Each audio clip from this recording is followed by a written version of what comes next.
According to the president, the most important issue for American voters in the midterms elections is abortion.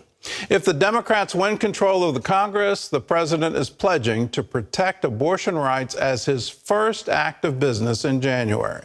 Well, making abortion the center of the midterms could backfire on Democrats. According to recent polls, the economy is the top concern for most Americans. Brody Carter reports. This full-court press to codify abortion rights came during a Democratic National Committee in downtown Washington. President Biden made it personal, telling voters their decision this November boils down to either helping this effort or banning abortion.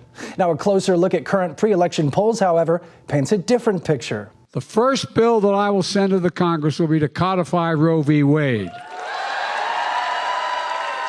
And when Congress passes it, I'll sign it in January, 50 years after Roe was first decided the law of the land. The president's rallying call comes 3 weeks ahead of the midterms with his proclamation that abortion is the most important choice for American voters. We're only 22 days away from the most consequential election in our history, in my view, in recent history at least. This makes me spitting mad.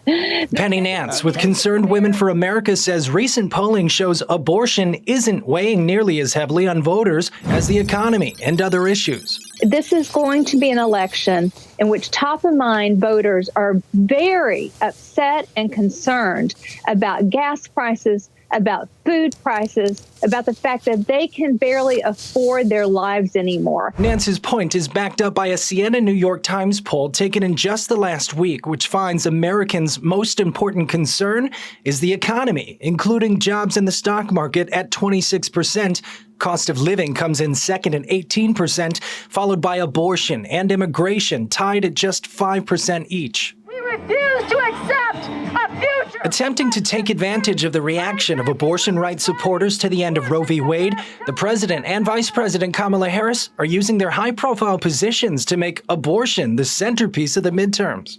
The highest court in our land, the United States Supreme Court, just took a constitutional right that had been recognized from the people of America, from the women of America. So by extension, what just happened will invariably impact women around the world. The bill Democrats are pushing is called the Women's Health Protection Act. But instead of protecting women's health, Melanie Israel with the Heritage Foundation says it's more extreme than Roe v. Wade. Roe allows abortion on demand through all 9 months of pregnancy.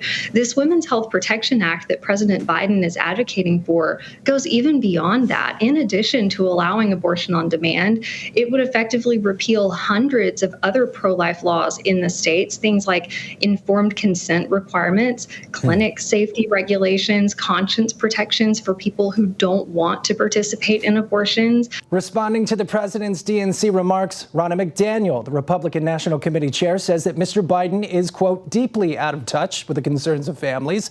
Senator Lindsey Graham is already on record seeking a federal ban on most abortions at 15 weeks.